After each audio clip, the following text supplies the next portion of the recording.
You've trained with a lot of the best people in the industry. I mean, you've trained so many of the top fighters, and still train many of the top fighters, I assume. Do you have a feeling for who will win, who won't win, or who has it, or who hasn't got it in him? It's a very hard thing to. It's very hard because sometimes I'm completely right and sometimes I'm completely wrong. Most of the time when a calm person walks in and like a new student, and they pick up and they listen to the questions or to the directions, and they do it immediately, and they stay calm, and once they start getting hit, they look at they keep looking, but they're not like freaking out. You immediately see, okay, this can go really far. They're calm. It's all about staying calm and not aggressive. The guys who come in and I want to do this, I do that, who talk like that, most of the times they're not going to make it because their mind is racing way too much. You have to calm it down. Fighting is not a sprint. It's a journey, I always say. You got to relax with it. You got to find the openings of the opponent, and speed is not going to do that. Yeah, you might get lucky a few times. You have guys like that. 17 wins and 7 losses, and then 17 wins all by knockout or submission. But then you look at the losses, all by knockout and submission as well. Those guys are great for the audience and great for the promoters because they always come to fight. But it's, live by the sword, die by the sword. I never wanted to play that thing. If you can outlast a fighter like that for like a couple of minutes, you're going to destroy a fighter like that. Because the reason they win in the first round is because they're super explosive. But they never went to a second round, almost never. No. So for them suddenly don't go to a second round. Now you come in the world that I was in, 30-minute fights. It's going to be hard to beat that. So it's all about staying calm. So if you see a fighter, sometimes the explosive fighter, the crazy fighter, we can calm him down and he becomes really good, which I didn't expect. And then sometimes a calm fighter comes in where I think he's going to go really fast up, and then he's stuck somewhere. But most of the time I have to say I'm right. I can see when they walk in the first class, I can tell, okay, he can be very good, or she can be very good. Doesn't matter. Yeah. How has fighting helped you in your life outside of fighting? Your mentality, your approach to things, the way you approach fear, the way you approach challenges. How has this helped you? Or how has it shaped you, maybe? It's a better question. With everything. What prepared my life was my asthma and my eczema. That's where I developed a thick skin. That's where I developed, I was floor up. So if I had to go to the restroom while I had an asthma attack, I can take 3 steps, I have to rest. 3 steps, I have to take a rest. 3 steps, and that's going to the restroom, just going to the restroom. It's a struggle to go to the restroom. People have no clue when they have asthma. 24/7, 7-8 days straight. I mean, there's no air. If you take a few steps, you got to calm down for the few steps that you took. So I think that really made me strong because I still had to do it anyway. I had to go through that, go down the stairs. Down the stairs, pretty easy. Take 2 steps, sit down. Now going back up. Try to do that with asthma attack. It's insane. So, that. And then what was the other point you mentioned? How it shaped you for life, or how your experiences shaped you for life, how your approach to things shaped you for life. Yeah, but you see, that prepared me for fighting, to push through when I really need to push through. And then and I brought that concept, I brought to fighting. I always thought I wasn't not good enough. I always thought the other guy is doing more. If I were completely dead in training, I would think he's doing 3 more rounds right now. And then I get up and I do 3 more rounds. I'm very good at saying what I'm good at, doing what I'm telling myself. Yep. If I say today I'm going to do 10 rounds, I'm going to do 10 rounds. If at 9th round I fall on the ground, I will do the 10 rounds. If at the 3rd round I fall on the ground, I will finish the 10 rounds. Because I'm programmed like that. I always did that. Always pushing, always doing what you say you're going to do. And if I don't, I can't look at myself in the mirror. I'm very weird with that. Okay. So it's just, putting out what you're going to do. Just say it before. Never decide on the day of the training. Now, if I get closer to a fight and I start getting weak and I feel a little weak, of course I listen to my body. I'm going to go, there's a reason today. Maybe I should stop right now. But if I still feel good, normally I would just blast through. Yeah. So but you do have to listen to your body, but when that is. When you're mentally weak, that's a different thing when you're physically weak. When you're physically weak, maybe I went too hard the last week. Maybe I got to slow it down a little bit. Let's focus a little bit more on the mental aspects of martial arts. And then I start training with that. And I just applied that to everything I did.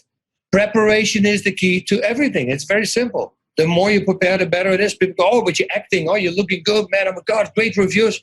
You know, man, you have really a talent for that. I no. I work really hard on it. You know, like a script, I get it in within 3 days. I try to memorize the whole freaking thing, you know, and then I start rehearsing. And then you start different ways, because sometimes you do it a certain way, but then what are the different ways? So actually, I took care of that also. So try to come up with a few different ways that you do it, and just doing it. Then you still have to make it look natural. I mean, there's so much thought that comes with acting, and that's just acting. And then you do commercials, and then you do this, and then fight games. Well, whatever I did, it's the same concept. Preparation is the key to success. That's what I tell everybody. Yeah. I want to go back to the subject of bullying. You being bullied in your childhood. I recently had a very interesting discussion with a guy. Maybe you've heard of him. His name is Aaron Stark. A very interesting story. So he was bullied as a child. He comes from a very abusive household, so mentally, physically abused. Was very overweight. Always the guy who smelled bad at school. Was bullied. His parents were drug addicts. And basically, his story, to make a long story short, is when he was around 16 years old, he bought a gun and wanted to go to the school and just go wild and cause as much harm as possible. And he was saved last second by someone who basically just showed him some kindness and who just hugged him and said, "Look, hey, you look like shit. Let's go grab some food, grab a pizza." And that kind of changed him. And now he's an advocate against bullying, and he's talking about how we can save people who really have lost all of their hope. By the way, he's a big fan. I had to promise that I get you guys in touch. So watch his. Okay. Really great. He's a very inspiring character, and he's very. It was a very emotional discussion, I have to say, with him. It's very, very going that deep into the mind of someone who was that close to running wild and understanding the reason was a crazy experience. It's always, it needs just one little positive thing. It's funny how God puts people into place at the right moment, because otherwise it could have gone really bad. I remember a moment like that where it just landed. The guys trying to pick a fight with me, and I saw in a movie, and since I was always in the trees, I grabbed a branch, and this guy was there, and I grabbed it, and I wanted to swing towards him and kick him like I saw in the movies, and the branch broke, and I fell on the ground, all the kids around me started laughing, and that was already when I got bullied over and over again. And I remember running home. I grabbed the kitchen knife, a big knife, and I started running back to the street. And thankfully, my mother was cleaning. She sees me suddenly running with a knife in her hand. She starts sprinting after me, and then she got me, thankfully, and she put it out. Now I don't know if I would have stabbed him, but I would have. I was in a state that I did not care anymore, and I was 12. I was 12 years old. So yeah, and then just one person, one show of love or a little bit, exactly, a glimpse of the other side. Because if you only get bullied, you think everybody is like that. But then when you see something positive happening to you, man, that's power. The power of love, right? They make songs about it. It's really like it. It's true. But what do you recommend to someone who is in that position, or to maybe if you are parents of a boy or girl that's being bullied at school, what should you tell them to do, or how should they react? I mean, you've been there. Is there one strategy that fits all, or is it? My strategy was. But you can't say that nowadays, right? I learned how to fight. I just fought myself out. And once I dropped the first guy, 90% of the bullying stopped. That was it for me. Now I would say, love and peace. And try. No, if it's a kid, no, it's only 4 years of your life probably. All those bullies, 90% of them, they're not the smartest guys. If they're not born into money, their life is not going to be a very fun move. I had a reunion when I walked in with my wife, and I was a world champion, and I walked in Holland into the reunion, and boy, it was exactly like they do in the comedies. All the tough guys were complete losers right now, and it's really like that. It's not a movie thing. It's really like that. And I remember going up, and I look in the microphone, I say, "Does anybody want to mess with me right now?" And I started laughing. I go, "Man, this is so funny. It's like in the movies. You guys are the opposite right now. You're the losers." It was so fun to rub it in, because these things, and did I have to rub it in? No, of course not. But then you can see how, when people say things to you, how long that stays with you. I have a teacher, Meester Jos. If I would see him now, and he's only even a few years older than me, he could be maybe 9 years older than me, I would still slap him. I wouldn't knock him out, but he would get a slap in his face, I think. I truly believe so. He was such a bad person, and the way he treated me, he should really watch out if I would see him. Like I said, I won't hurt him, but it's just a little tack smack in the face and say, and you're lucky right now, and then just walk out. That will be it. I wouldn't even try to knock him out because he doesn't deserve it right now. But you see what words can do. They stay with you for such a long time. And I want those kids at home to know that they're just words, Use them as fuel. Use them as fuel, what I did. Find something that you love to do. This is important. Don't go for, what do they always say? Oh, it's my wish. No, it's my, passion. People go, oh, it's my passion. I want to do this. Yeah, I want to be Jimi Hendrix. But, physically, there's no way I can do that. That's not going to happen. Follow what you love to do. Because most of the time, what you love to do, you completely invest in that. You will do it over and over again because you love to do. Like fighting. I love fighting. I love going to the gym. I love going over it. It was the only thing I was doing. And once you get obsessed like that and love it, you become good at everything. But find what you love. Don't find what your passion is. Yeah. Did you ever get to meet that Shaki guy again? Or whatever his name was? No, I never got. Yeah. I don't think. I did a show in Holland called Reunion. That's different what I just said. It's a TV show. It's a big TV show. Like in Holland, 3 million people would watch. Right. You have to understand there's 15 million people in Holland, like 1/5 at that time. And then 3 million people, that's 1 in 5. That's like the Super Bowl. That's how many people watch it. Yeah, and I remember walking into the classroom. They made a classroom. And it was cool because other kids they did really great things as well. And they looked at all the kids, and including me, of course, but also the other kids. And then when I walked in, they asked, is there anybody who should be afraid? And I go, no. I said, but, I wish they were here because I wanted to thank them. Because of those guys, I'm having this great life right now. Because if they wouldn't have bullied me, I don't know, maybe I would have stayed a cook. I'm a professional chef. Maybe I would have opened a restaurant, But because of the bullying, I became a fighter. Yeah. What do you think it is that it seems like a lot of the fighters of the first generation, like guys like Mark Kerr or Mark Coleman and so on, they kind of seem to struggle to find a way into a normal life right now. From if you look at their careers, what do you think that is? It's look at the head. Tough guys. I mean, they have been through a lot of things. So you say hey, they're ready for everything. But you know what? They live in the moment. And I understand everybody says live in the now, and I understand that. I like to live already in the future. When I came to America within 3 weeks, I was taking acting classes at the Beverly Hills Playhouse here in the Beverly Hills. I knew eventually I was still fighting, but eventually I was going to do that. And I knew also that is a job. That's a profession. You have to learn that. I know also because I was a fighter and I thought I was really good. And then my first fight came and I realized I sucked because it's too much pressure. Well, that pressure you will have in acting too. So you can be in front of the mirror and do all your lines and you think you're 100% good. But now 3 cameras in your face and the whole crew is waiting. And if you mess up, that's going to take longer. And people start, like doing this kind of stuff, That's a lot of pressure. And suddenly you forget your lines. How is that possible? I remembered everything. It was in my top of my head. Again, that is pressure. And for me, I wanted to overcome that by going to acting classes and immediately doing acting on stage with other actors there. Because once you do it again under pressure, you just have to get used to it. Now, I was also preparation, as you said. That's it. Again, it's all preparation. But do what you need to do. So if it's in front of an audience, you have to compete in front of an audience. Try to rehearse in front of an audience.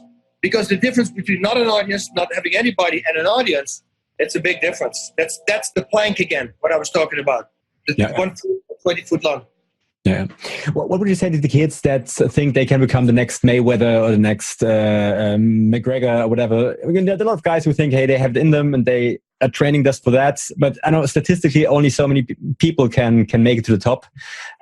Should they put everything in one card? Should they have a plan B? What would you be? It's always a plan B. I always had a plan B. Like I said, I'm a chef cook. So if I would And I can do anything. Like, I have people skills. I know I can talk to everybody. I can be a car salesman, make a lot of money. I can be behind the bar. I make a killing because I know I'm good with people. I enjoy people. I like people, and that's why I like to talk and where they come from. So with kids, I would say don't start too early. This is most of the time. It's bad what I say now, but it's 80% is true. Like, you have these young kids who are really talented, and most of the time they get pushed by their dad, who used to do the same thing, but it was not really that good. And now they try to live out their dream through their kid, and they put all the pressure on this kid. And then if he excels, they say, it's just like me. It was just like me, because then they can bring it back to them. It's for them. But you put way too much pressure on the kid. Let the kid be the kid. He's going to compete when he's 10 years old. No, don't. Why? That makes no sense. Yeah, but boxing is already. No, don't. Wait till he's 16, 17, and then just only, even if you're mixed martial arts, just a few.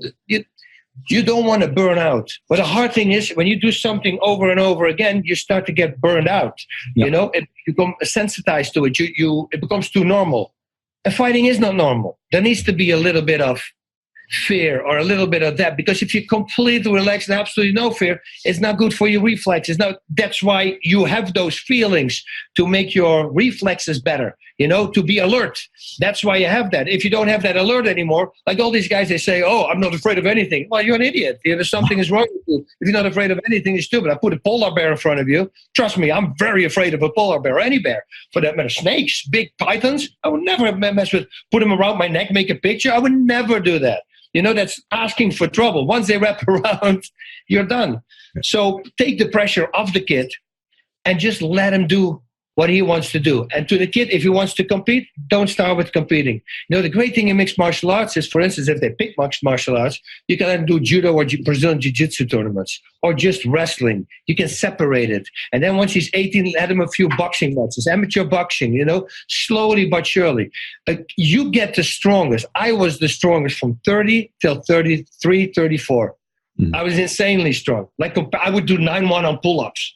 Wow. I was just the iron cross. I could do all that stuff, and I never did heavy weights. 80 kilograms did 30 times, like bench pressing, 4 sets of 30. Like, I would do this okay weight, but I would just do a lot of times, a lot of reps. Slowly but surely push yourself. And then once you feel yourself that you want to compete, and in boxing everything is working, in sparring, then start competing. But don't compete too much. Don't compete every month, Do it 4 times a year. Slowly, but because if you start doing it at 18 years old, at 21, you're going to have like 50 fights. You don't want to do that.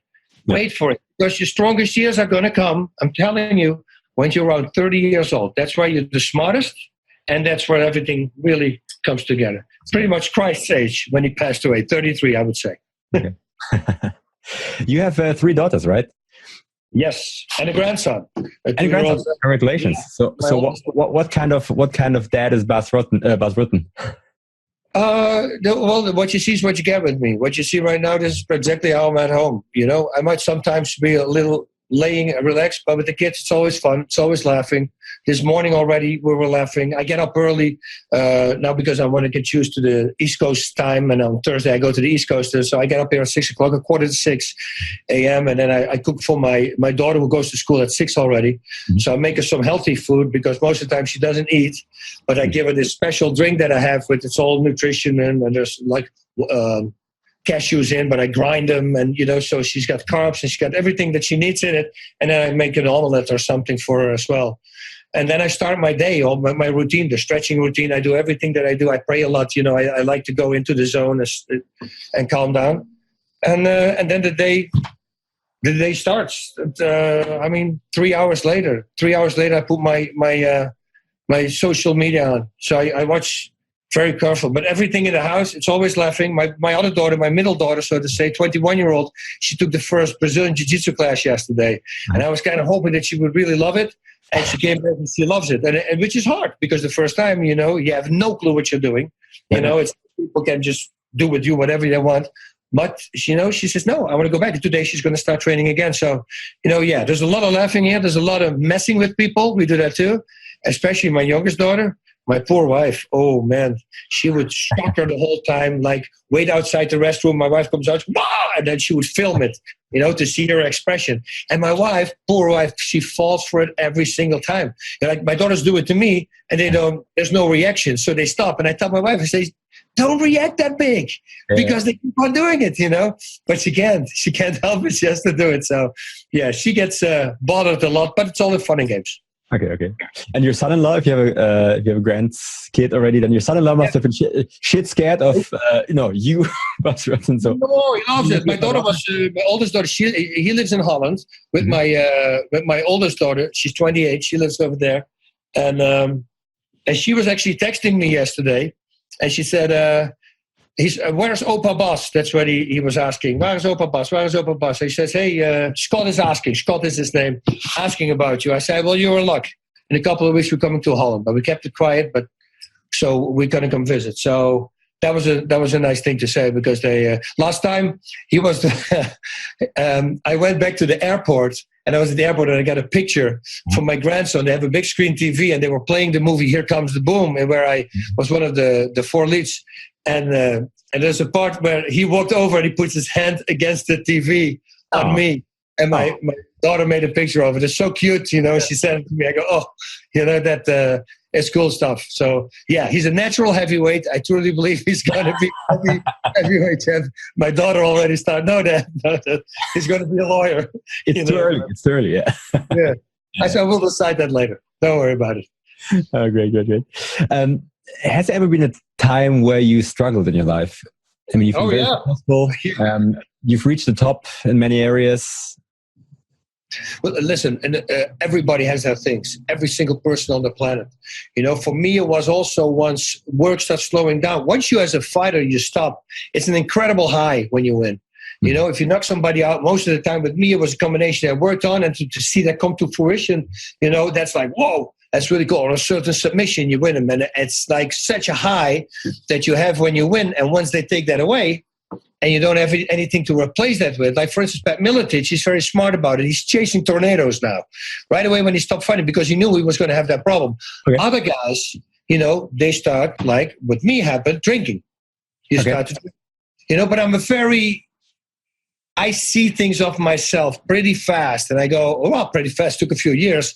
But, I remember waking up one day and there were 7 bottles of wine, and I asked my wife how many she drank, and she said none. I said, you're saying that I drank that yesterday? Yeah. And I don't feel anything right now. I can literally go to train. I will probably outwork my students. That is not good. And that's when I stopped 4 years right away. But then I got this really, after my last fight in 2006, so after 7 years, I decided to fight again. And somehow that's where my knee started. And all the injuries that made me stop for in the first place, they all came back with a vengeance. So I fought my fight. I won the fight. Everything was okay. But I was I had so many injuries. And it started with 2 little pain pills, And I have an amazing body, my doctor told me. My liver knows how to break things really fast. That's why I never had hangovers. So 2 pills become 4, become 8, become 16. I'm literally 12 pills at the time, like insane amounts. Then you go to OxyContin, which is pretty much heroin, right? Heroin. What they're selling, it's the same thing. And because there's less Tylenol in than another pill, because otherwise your liver is going to go down, because you put so much hurt on it. So, and I had an OxyContin addiction. But again, I had that, and also realized really fast that I went wrong. Within a year, I remember I was telling myself that I wasn't addicted until my flight was delayed in at the East Coast somewhere, like 4 hours, and I ran out of pills, and I was not a fun part home. I realized I'm addicted. I'm shaking, I get goosebumps, sweating, cold sweats. So then I kicked that again, and that was the last thing. That was in 2008, I believe. Then I stopped everything, and now I got everything under control. I have to say also, 4.5 years ago, I got back into the faith, in the Catholic faith, and that really helped me as well. But I have really good theologians who help me with everything, and to make you see, once you read that you're a slave to alcohol, you're enslaved, right? And I go, no. So once you start putting those things in perspective, and you do the work, it becomes actually easy. You can never say easy, because as soon as you think it's easy, That's where it comes back. It's always like that. If you think you have a handle on it, you should never do that. But now I can literally drink. Yesterday, I could drink 1 glass of wine. Okay. And years ago, I can, and it's easy, and I could never done that 10 years ago, 15 years ago. Because if I feel a little buzz, then if one is good, 2 is better. 2 is good, 4 is better. You see how it goes? And then, because we're all looking for that thrill the whole time, because we're pretty much addicted to it. As a fighter, you are. Pretty much that's why the rock climbers do the same thing, the skydivers, the guys with the bat suits, it's all. But you see what happens is with the bat suits also, at the beginning you start going to the air, but then, that's fun for the first 10 times, 20 times. Nah, it doesn't do anything anymore. Let's go very close to a mountain. This is where the accidents start happening, because every time you get sensitized to it, you get used to it, and then you have to up the game. And that's how you have to watch out with those kind of sports, because most of the time that's where it goes wrong. And it's the same with, loving drinking or doing drugs, whatever it is. Everything, how do I say? As long as you control it and it cannot control you, that's what I always say to my students. You're good. Once you cannot go without, you're going to have to stop and stop immediately, because it can only go downhill. Once you pass a certain amount of pills, there's no turning back anymore. You're going to have to stop. I remember the number 9 I wrote with my wife's highlighter, or whatever you call the thing, on the mirror, in the top mirror. I wrote 9 because I was taking 9 pills a day, like Vicodin or Norcos. And I said, I'm not going to go over 9. And 2 weeks later, you're 15, and I go, oh, this is going to go wrong. So, once you have to see it. What they say with addicts also is like they have to fall really hard. Thankfully, I never did that. I just saw it coming. I go, you know what? It's only going worse and worse and worse. I got to stop this now. So, and then once you stop it, then you realize that there's a whole different world outside suddenly. And then now now you start replacing things. Now I went to skydive and I start doing these things because it's a kick, it's a thrill as well. And now I want to do the bat suit, you see. And so, but I'm going to have to do a lot of jumps. So right now I'm very busy, but I believe I have to do over 50 jumps, I think, before I'm allowed to go into a bat suit. I found out, though, it's 15 miles away from here. There's a skydiving school now. So I can do it. I can go every day 10 times, Better take your time. It's just not to rush those things, I guess. Yeah, just what it sounds.